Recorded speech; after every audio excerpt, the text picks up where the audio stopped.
Hello, everyone. It is that time again. Let me get my settings right. Hello, one, check one. Um, it's Wednesday night, and it's 7:02. I'm 2 minutes late. I had a super busy day, and the rain here has been awful the last several days, and the traffic is terrible. But no excuses. My apologies. Um, Thanks as always for hanging out. JavaScript, hey, Job. Coming in on Wednesday nights. As always, there's a new video tomorrow. Sorry, I'm just here checking my notes. And it's been a busy week, a busy day, but all is well. A special shout out tonight to my friend Lori Dallenbach.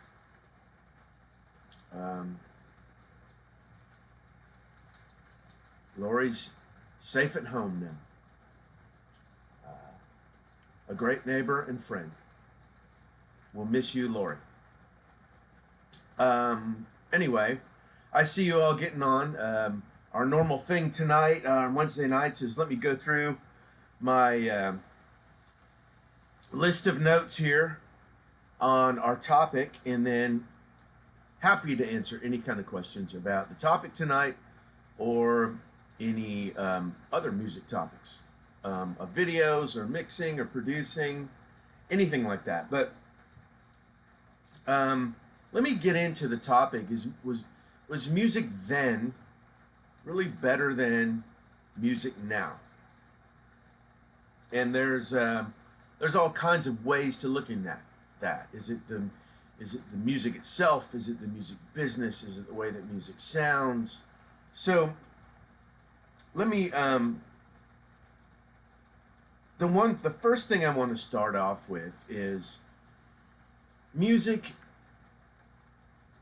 has basically shrunk as far as the piece of pie that demands our attention. Now, for me, it hasn't shrunk because it's always been my first love, and when I was a kid, that's all there was. Except NBC, ABC, and CBS in a small town in Indiana, there wasn't that much to take my attention away. I played baseball, I played tennis, I played some video games, but the thing about people my age and older and similar to my age, we didn't have that many things to take our attention away from life other than music, concerts, and when new records came out. Man, we would all go to the record store and look at the record jackets and open the sleeve and look what they were wearing and listen to the music and go to the store and buy magazines that our favorite artists were in. Now, I look at my kids and I look at my nieces and nephews. They have iPhones. They have Xbox. They have the internet. They have so many things that everything is on stun, and music almost tends to be in the background as kind of a soundtrack to it all, but not in the forefront like it was when we were young, when back in the day, when the 70s or 80s or, even the early 90s, when music was a bigger deal. Now I have two sons that play Xbox together almost every night. One lives in Mississippi and the other lives in Portland, Oregon, and they're on the same team battling other people from all over the world. And they're immersed in this game. There's visual, there's audio, there's commands. And I see my sons become these characters in this game. I mean, the amount of sensory attention that just these video games can give someone compared to I'm going to play a song that comes through two speakers. I mean, it's hard competition for music these days. It's hard competition. Same way with the internet.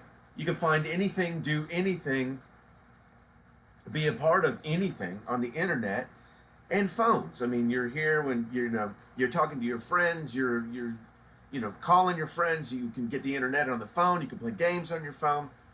So, to all these other media, music seems to be a lot more one-dimensional than all of these things that other media have to offer.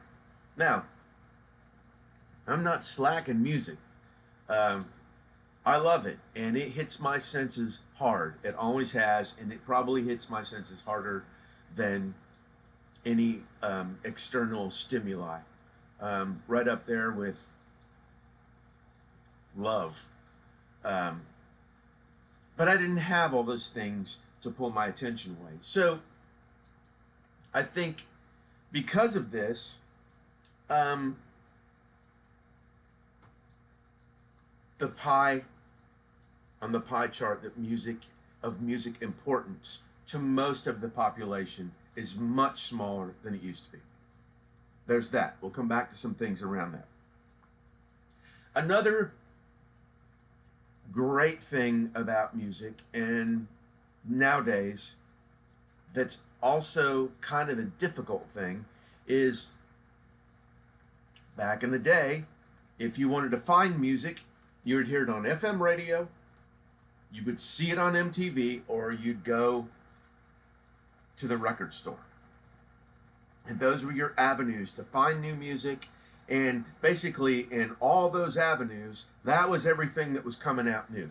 There wasn't really any other way to find new things. Now, which is a wonderful thing, you can find music anywhere. You can go to Spotify, you can go to YouTube, you can go to Apple Music, you can search the internet. We still have FM radio, we have Sirius radio, we have all kinds of ways to find music, but it kind of waters down, even though it's out there to find, we don't necessarily know everywhere to go to find it. I mean, YouTube, Spotify, Apple Music, these big conglomerates, we do know to get stuff on there or how to find stuff on there, and those are very go-to spots. But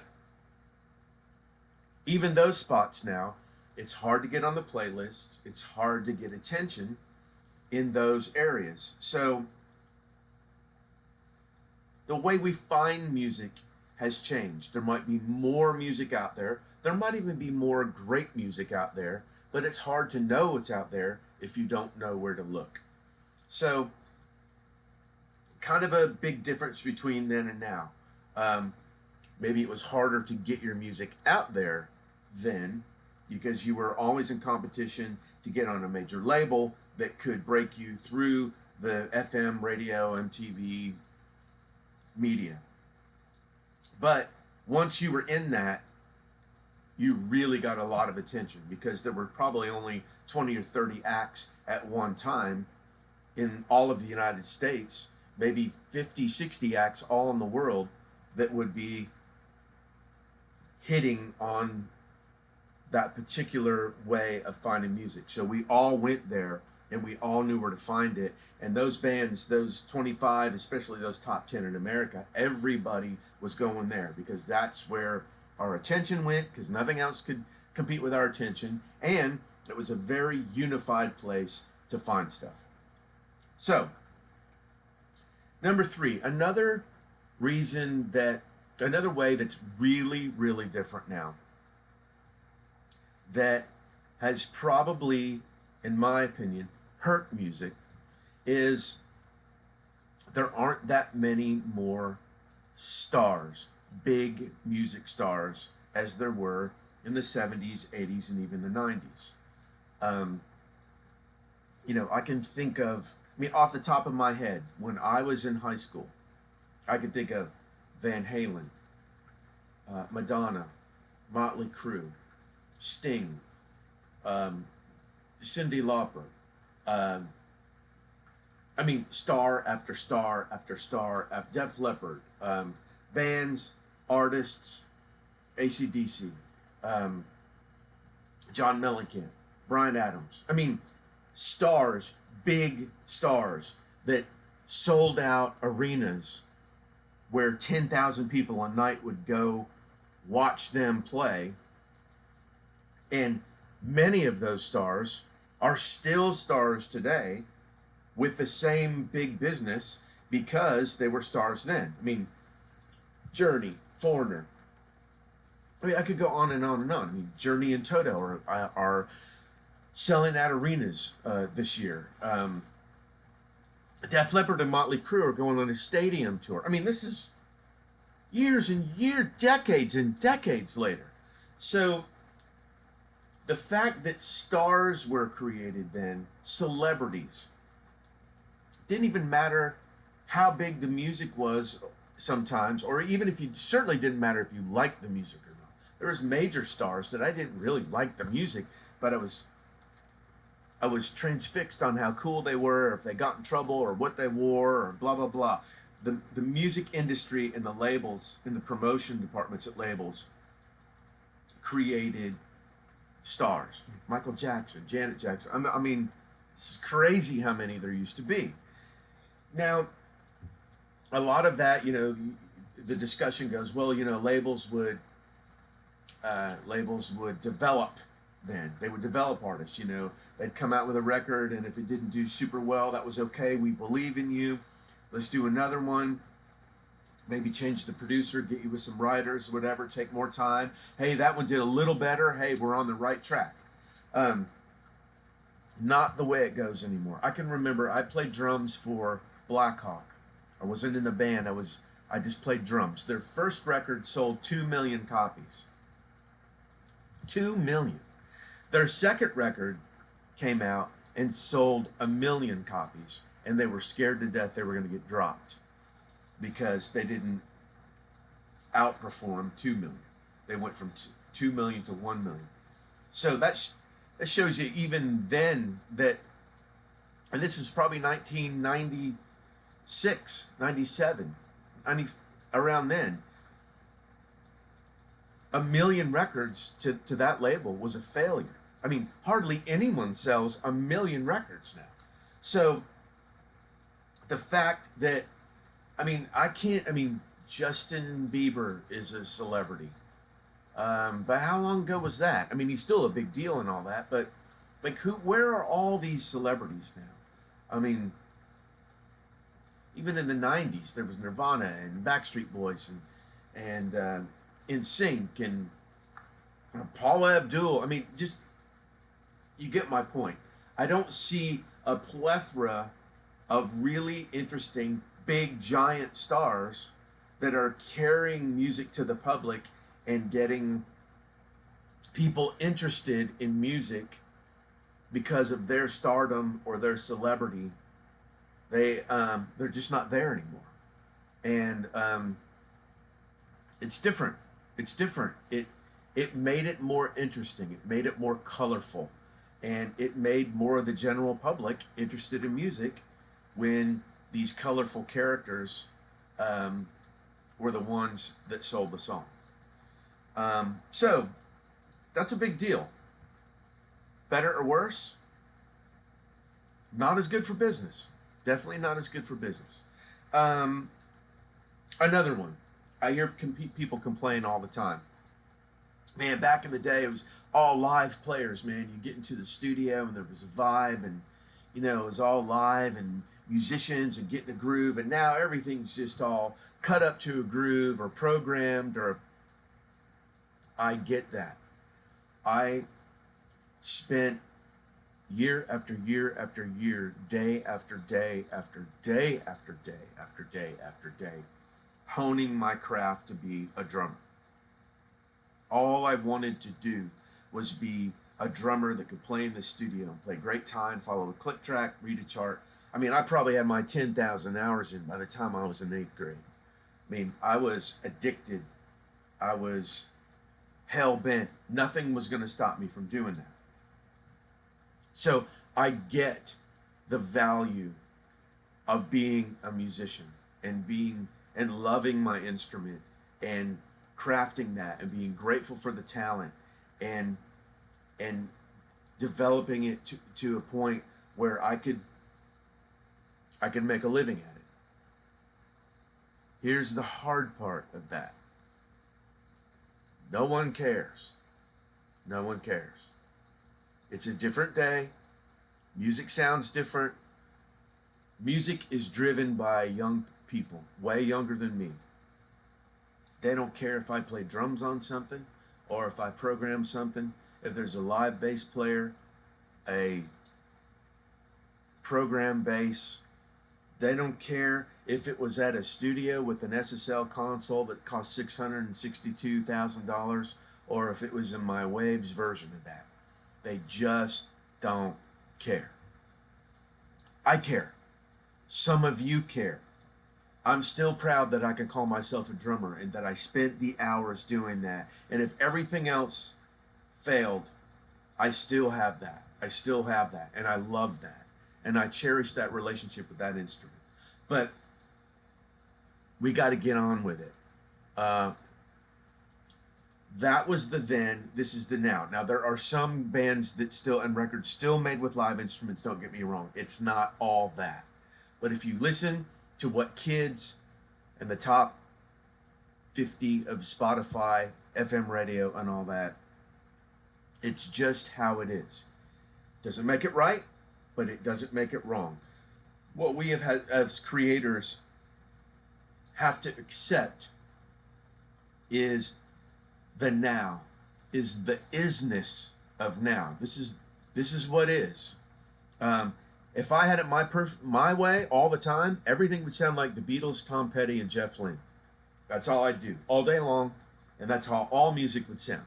But that isn't the isness of now. The isness of now is that we as creators can love what was then and what was real about it, but we can also accept and know how to work in what the now is, because most budgets don't have the ability to go into a studio for $2,000 or $1,500 or $1,000 a day. They don't have the kind of money to go and mix a record. I remember seeing a receipt from one of the biggest mixers there is out there, and this was in the late 90s, and an invoice, not a receipt. His invoice for mixing a 12-song CD project was $120,000. That's how much he made. That's not happening anymore. That doesn't happen. Maybe Serban gets that with Max Martin, but we all, mixers, producers, musicians, we all have to accept the isness of now. To complain that it's not that much money anymore, how's that working for you? It's not going to change. The business has shrunk, the way we get money has shrunk, the amount of money we get has shrunk. But so you can't compare your career to that of somebody that was killing it in the 80s or in the early 90s. It's just not that way anymore. Now, there are many, many, many positive things to say about the now, and I'm about to get to that. Let me get to that now, and I'll. One more thing I want to say about the now is the amount of work that you can do at home on a laptop, on a computer, with plugins, with not that much expense for a mic, not that much expense for a interface, is unbelievable. We're so lucky to live right now and be able to create music. I mean, back in the day, it would cost you $100 a day to rent an 1176. And my last mix probably had 40 on it.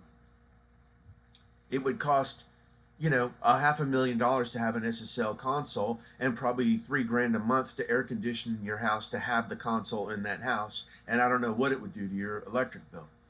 We have those plugins now, and plugins are getting better and better and better and better, and interfaces are getting better and better and better and better. So I would say that the isness of that, the now, as far as what we can achieve while we're not on the clock, when we're at our home and we can work as long as we need to on something with incredible sounding gear, man, there's no comparison between the then and the now when it comes to that. Everybody loves outboard gear and consoles, and you can still use outboard gear and consoles and all that.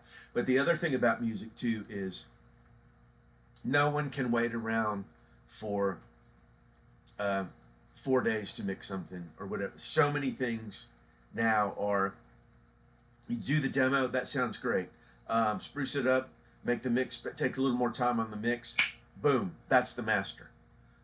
With film and TV, it's I need a song by tomorrow at noon. It needs to be about a dragon with a pig's head, and it needs to kind of sound like this and this and this. Can you do it? So you have to write the song. You have to record the song. You have to do the overdubs on the song. You have to sing the song, and you have to mix the song in 8 hours. So there's no time to go, oh, hey, let me call and see if there's a studio available. Let me get some players together and all that. Music and creating music has changed in that way.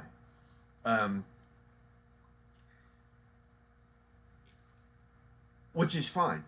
It's just the now of things. Now, let me say this, and this part's really important, because it's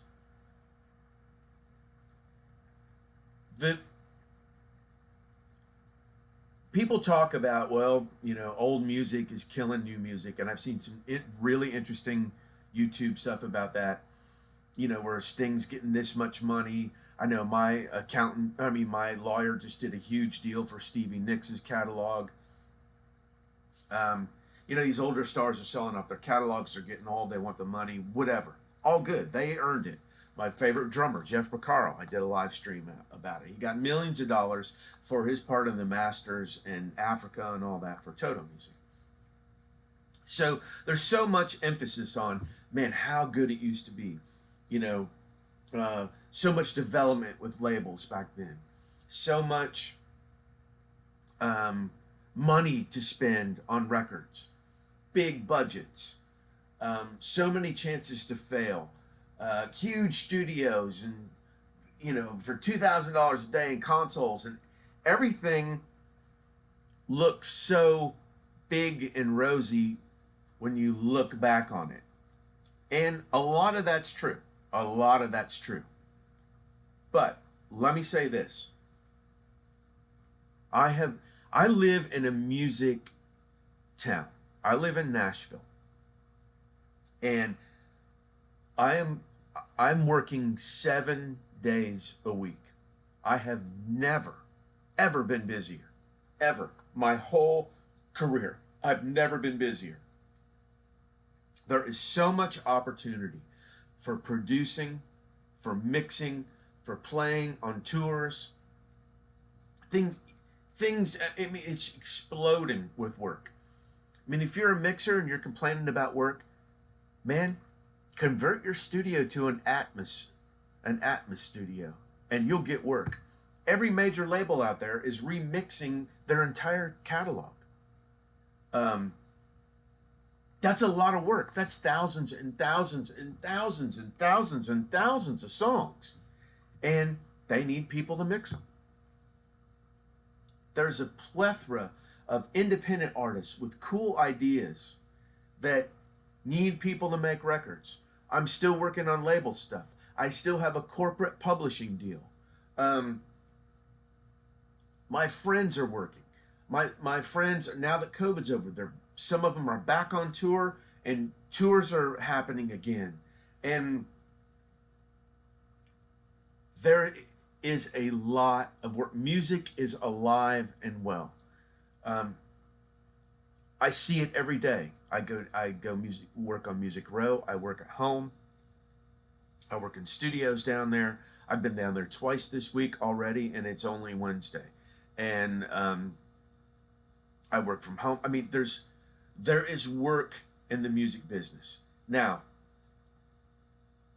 is it I'm making 120 grand to mix an album work? No, that's not the work.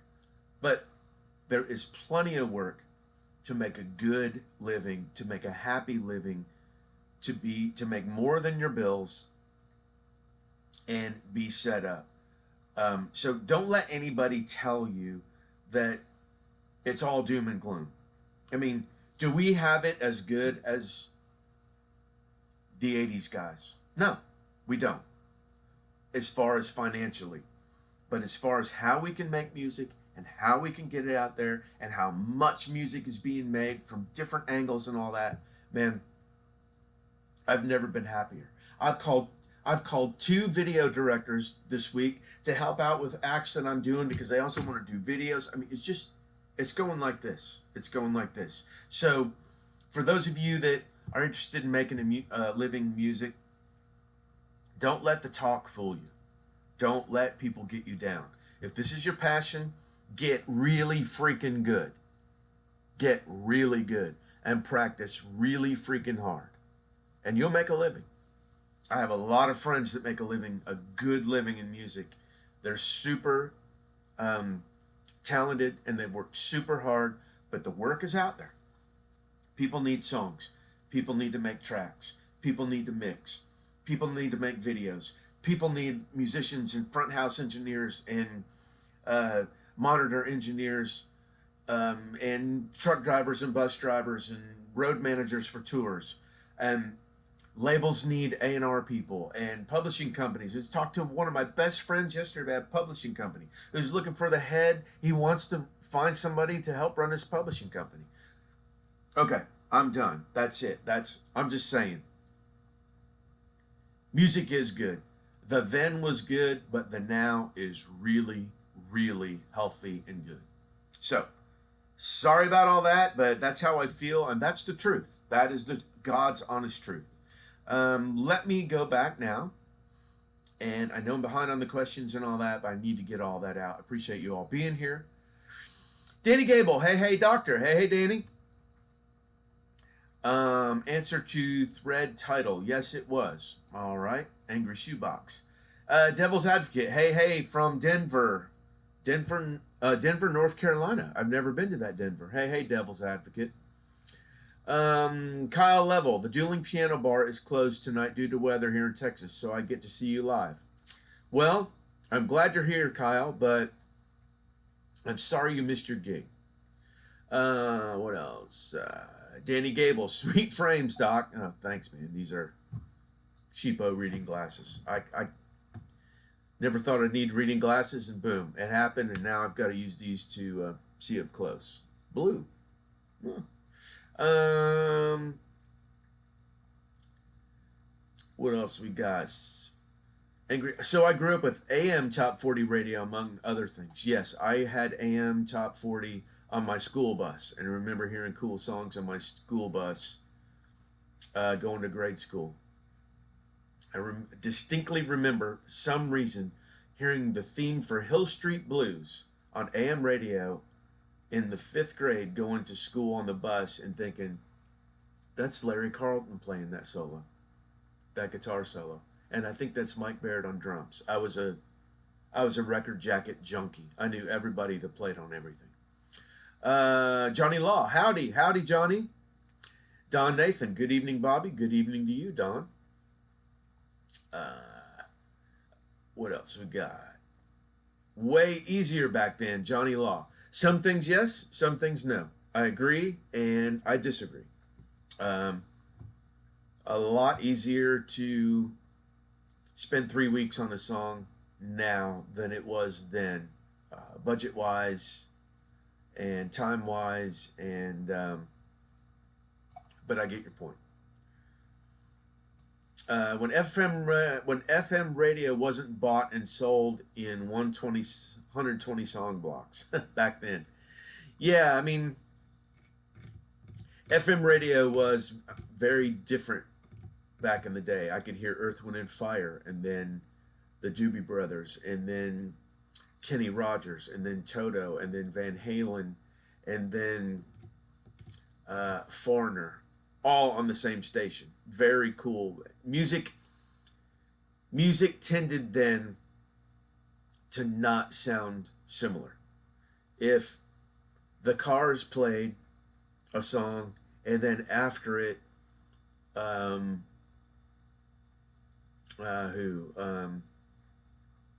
Toto played, they didn't sound anything alike. Now a lot of bands, a lot of artists, a lot of country artists, a lot of pop artists, they're very similar in the sounds and the production that they use. Um, so yes, it was very different back then, very. But it is the now. So I can miss back then, but I have to be aware of what labels and artists want now so I can deliver that. Fair? Fair enough? Uh, what else? Johnny Law. This is a new version of the stick and ball story my grandpa used to tell. Well, Johnny, I was there and I'm still here, so I have a pretty good understanding of how it's been for quite a long time. But I love being here now, and I'm honored and blessed to work in the now and the way that the now affords me to work. What else? Even today's good music isn't as good as the 50 to 80 average music. To, to, to, to, Totigris. Sorry, Totigris. You know, I mean, because I'm an old guy, I agree. I mean, like I said, I would listen to the 70s and 80s and 90s music all the time. Now, if I asked my nieces and nephews in high school, the music I love would sound like their parents' music, and they love the music of now. So, you know, it's that old thing. What else we got?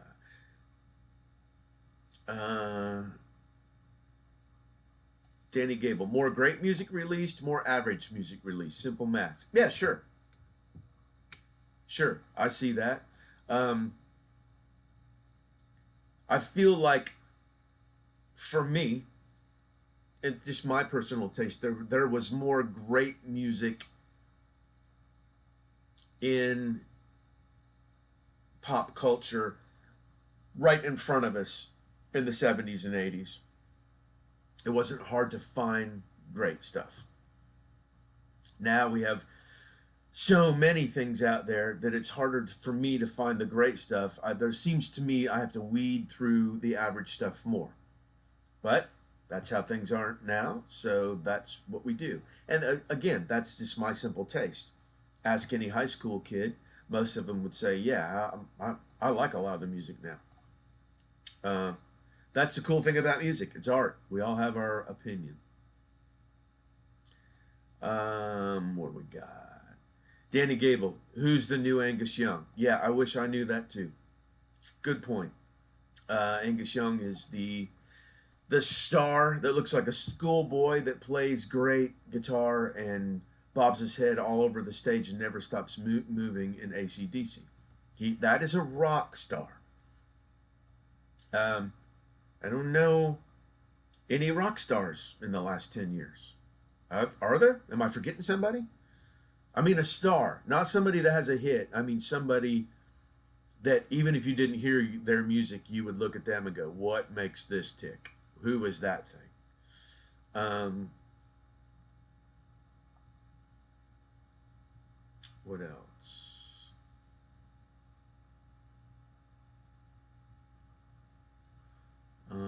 We're in a state of flux. A lot of burgeoning bedroom producers are still learning what not to do. Hugh Morris.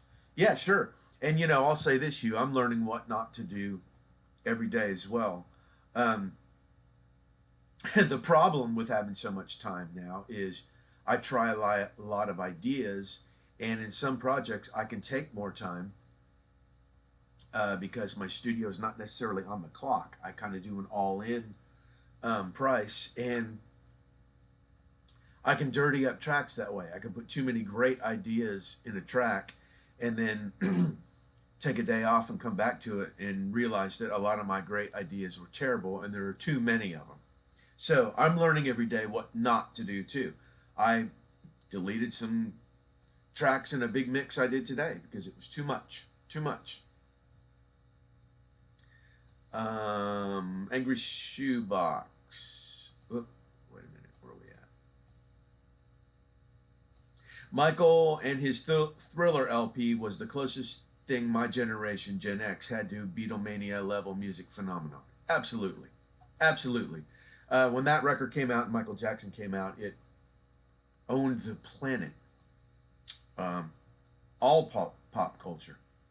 Clothing, videos, music, TV, MTV. That was probably what Beatlemania was like. Um, what else we got? Sorry, guys, I'm looking. John Carlos Scalia. Some bands are amazing live performers. There are still some of these around. Totally agree. Totally agree. Nice to see because it's harder to fake live. You can fake live now, but we all know the ones that aren't faking. Uh, my favorite current band plays with a sequencer. Um, I would say almost every band on tour plays with a sequencer, or files or whatever. Now, the problem with that is we make records that have 150 tracks now, 200 tracks. We don't have to limit it to 24 or 48. So our records sound more dense. There's more parts. There might be 80 background parts. There might be 30 keyboard tracks. There might be 50 tracks of drums. So, in order for a lot of bands to even sound anything like they do on their record, they have to have a lot of these bells and whistles. And they can't go on tour and make any money if they have 25 people on stage to cover all these parts. So, a lot of bands will have live players, live bass, drums, keys, two guitar players, maybe another keyboard player, whatever. But they'll also enhance all of those bells and whistles parts with tracks. Um, I can't say I blame them. I know, you know, you feel like they're bound to a click, and but if you watched a Justin Timberlake song with the amount of tracks and all that going on, if you went to the show and half of the ear candy wasn't there because he only had 10 people on stage, and he'd need 40 on stage to play all those parts, you know, they're they're doing it for the fans. Fans want to hear stuff that they're familiar with. So I get your point, but um, let's see. What else we got? What else? What else? Sorry, business of now. People can't.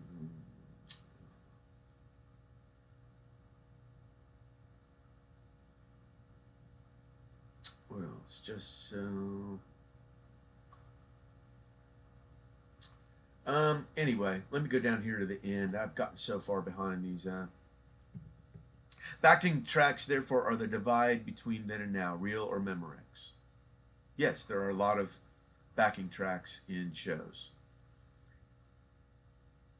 What else we got? I think that's it. Hi, Bobby from Kannapolis, North Carolina. Hi, Jay. So that's kind of where I want to leave it on a positive note.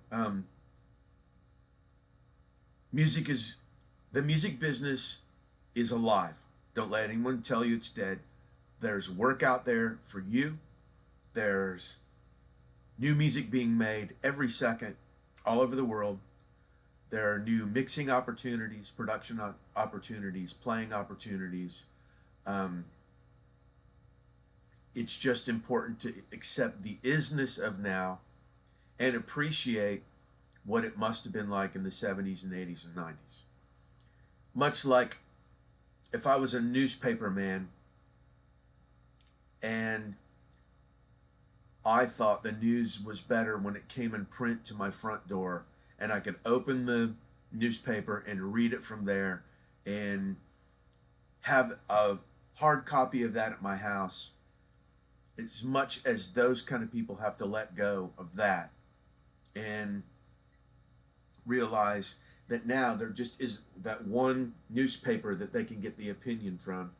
They have to go to their computer and see all kinds of news and all kinds of opinions. I can see how someone would love the newspaper at their front porch every morning and read it like that. But that's dying out too, just like SSL and Neve consoles are dying out. And just like the 70s and 80s business model, 90s business model of music has died out. But we're here with the internet, lots of artists, lots of opportunity, lots of positivity, and still lots of money to be made. Don't let anyone fool you. There's lots of money to be made. It's in different ways. You have to be creative, and but you'll get it done. I promise. Thanks everybody for taking a trip back to memory lane. Stay positive about your work. Stay positive about what you're writing and what you're working on, and know that there's a purpose for it. Not only what you're doing, but you're going to get it out to the world, and people are going to appreciate it, and you're going to find ways to get paid for that. All right? I promise. I promise. Anyway, 7:43. I've been on for 42 minutes, so I'm going to bolt. Thanks everybody, as always, for coming on. New video tomorrow. And I'll see you guys the next time the doctor's in. Take care.